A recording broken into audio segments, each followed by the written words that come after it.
Hi friends, எல்லாருக்கும் வணக்கம். இன்றைக்கி எங்கள் வீட்டில் ஒப்பட்டு, தமிழில் போலியா அதுதான் செய்ய போகிறேங்க ஃப்ரெண்ட்ஸ். பேரில் ஏதாவது மிஸ்டேக் இருந்தால் மன்னிச்சிக்கோங்க. நல்லா பருப்பை சுத்தமாக கழுவி எடுத்துக்கலாம். தண்ணி சேர்த்து குக்கரை மூடி 2 விசில் விடுங்க. நிறைய விட்டிங்கன்னா கொலன்னு ஆயிரும், உரலில் ஆட்ட முடியாது. 2 விசில் விட்டு எடுத்துக்கலாம். பருப்பு விசில் வரத்துக்குள்ளே மாவு பிசைஞ்சு வச்சிடலாம். மைதா மாவு நான் 1/2 கிலோ கடலைப்பருப்பு எடுத்தேன், 1/2 கிலோ வெல்லம், அதுக்கு 1 தேங்காய், 1/2 கிலோ மைதா மாவு எடுத்துருக்குறேன்.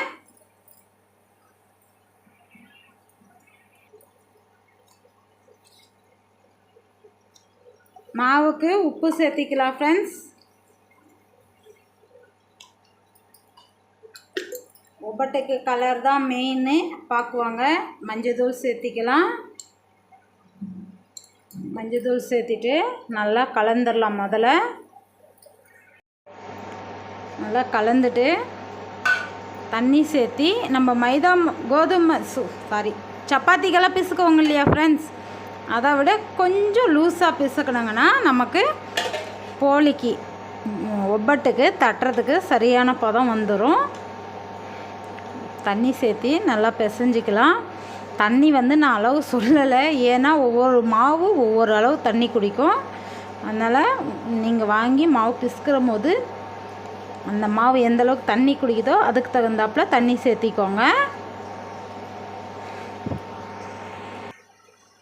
பாருங்கள், இந்த பதத்துக்கு வரும்போது எண்ணெய் சேர்த்திக்கலாம்.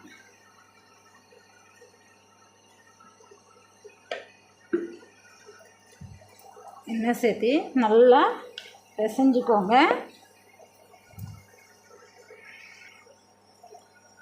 நல்லா எண்ணெய் சேர்த்திட்டு நல்லா கொஞ்சம் அமுத்தி பிசைஞ்சு விடுங்க.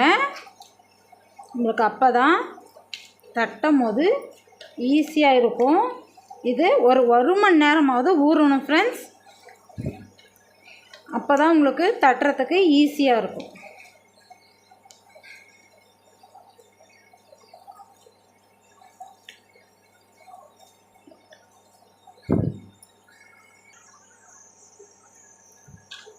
இந்த மாதிரி பிசைஞ்சிட்டு இது மேலே இன்னும் கொஞ்சம் எண்ணெய் ஊற்றி நல்லா மூடி விட்டுறலாம்.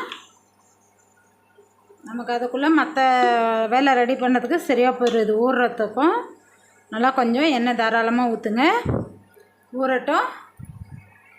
பாருங்கள், பருப்பு 2 விசில் விட்டேன், நல்லா வெந்துக்குச்சு. தண்ணி வடிச்சிட்டு உரலில் ஆட்டிக்கலாம். வேக வச்ச பருப்பை ஆட்டுறதுக்கு உரலில் சேர்த்திடலாம்.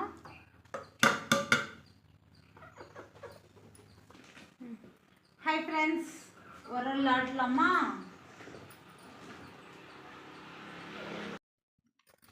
நல்லா நைஸாக உரலில் ஆட்டிக்கலாம் ஃப்ரெண்ட்ஸ். போட்டோங்கன்னா கொலன்னு ஆயிரும். அதனால் கொஞ்சம் பருப்பு மஞ்ச பிறகு நம்ம வெல்லம் சேர்த்திக்கலாம். நாட்டு சக்கரை சேர்த்திக்கிறேன். உங்களுக்கு வேணுன்றதை சேர்த்திக்கோங்க. வெல்லம் இருந்தால் வெல்லம் எடுத்துக்கோங்க. நாட்டு சக்கரை 1/2 கிலோ, கடலைப்பருப்பு 1/2 கிலோ நான் எடுத்துருக்குறது.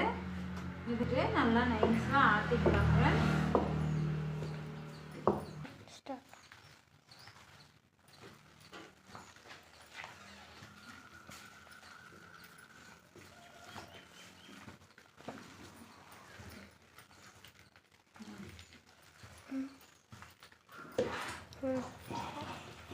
கொஞ்சமாக உப்பு சேர்த்திக்காங்க ஃப்ரெண்ட்ஸ். நான் உப்பு சேர்த்துற வீடியோவில் போட மறந்துட்டேன், அதனால் கொஞ்சமாக உப்பு சேர்த்திக்காங்க. அப்போ தான் ஸ்வீட்னஸ் கரெக்டாக இருக்கும். தேங்காய் துருவல் அதையும் இதிலே சேர்த்திடலாம்.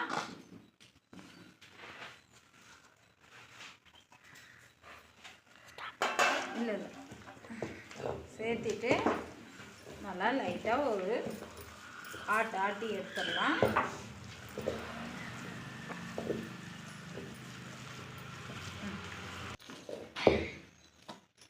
ரெடி, பூரணம் ரெடி ஆயிருச்சு, எடுத்துக்கலாம்.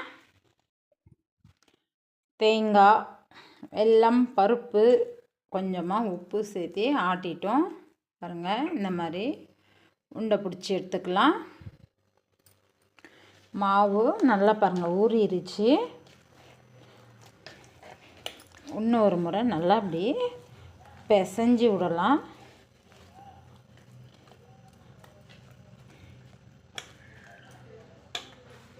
வேணுன்ற சைஸுக்கு உருண்டை பிடிச்சி எடுத்துக்கலாம்.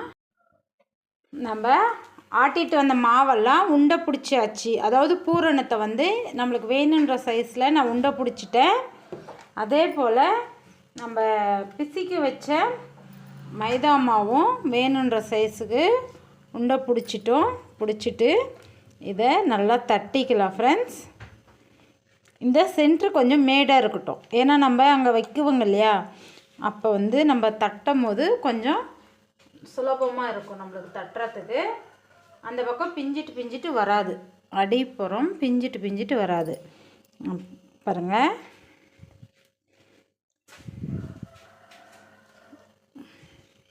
நம்ம மம்மூஸுக்கு பண்ணுற மாதிரி தான் இப்படி பண்ணிட்டு எக்ஸ்ட்ரா இருக்கிற மாவை எடுத்துடலாம். இது எக்ஸ்ட்ரா மாவு தூக்கிடலாம் பாருங்கள். எங்கேயும் மாவு தெரியல. உருண்டை இப்படி பிடிச்சிக்கலாம். பிடிச்சிட்டு உருண்டையை வச்சுட்டு எண்ணெய் சேர்த்திடலாம். கொஞ்சம் எண்ணெய் வந்து நம்மளுக்கு கூடுதலாக தான் செலவாகும், பட் சாப்பிட்றதுக்கு நல்லாயிருக்கும். தட்டுறதுக்கும் பாருங்கள் ரொம்ப ஈஸியாக இருக்கும். நல்லா க்ளீனாக அழகாக தட்டிக்கலாம். நம்மளுக்கு இந்த மெத்தடில் பண்ணாங்கன்னா அதிகமாக எங்கேயுமே பிய்யாது. வேக வைக்கும் போதும் ஈவனாக இருக்கும்.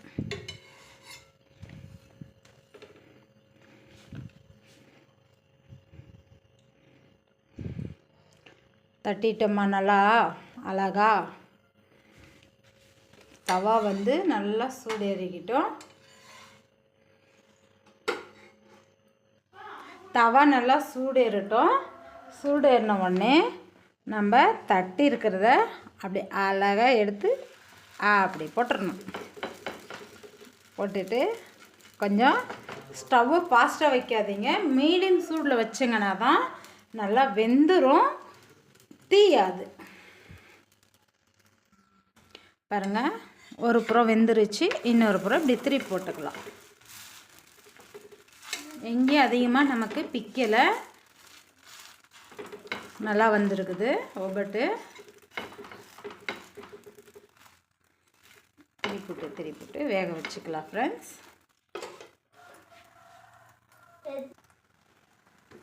நல்லா ரெண்டு புறமும் திருப்பிவிட்டு வேக வச்சா நம்மளுடைய ஒப்பட்,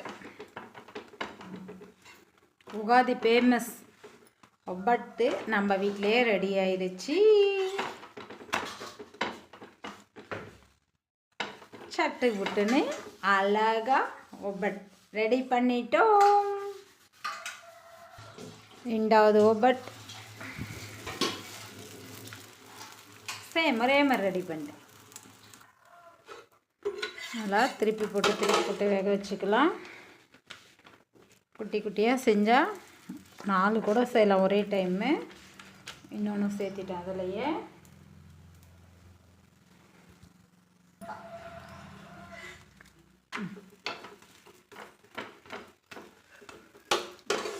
ஸ்லோவாக வச்சு வேக வச்சிங்கன்னா தான் தீயாது. அதனால் கொஞ்சம் ஸ்லோவாக வச்சுக்கோங்க.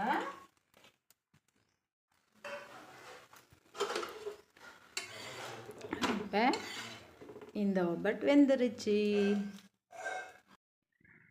ஃப்ரெண்ட்ஸ். என்னுடைய ஸ்டைலில் ஒப்பட் செஞ்சு முடித்தாச்சு. நீங்களும் இதேமாரி ஒரு முறை சமைங்க, ருசிங்க. என்னுடைய சேனலுக்கு எப்பவும் உங்களுடைய சப்போர்ட்டெல்லாம் தேவை ஃப்ரெண்ட்ஸ். நெக்ஸ்ட் வீடியோவில் சந்திக்கிறேன். அதுவரை உங்களிடமிருந்து விடைபெறுவது உங்கள் Sasi Selvi. Bye bye friends.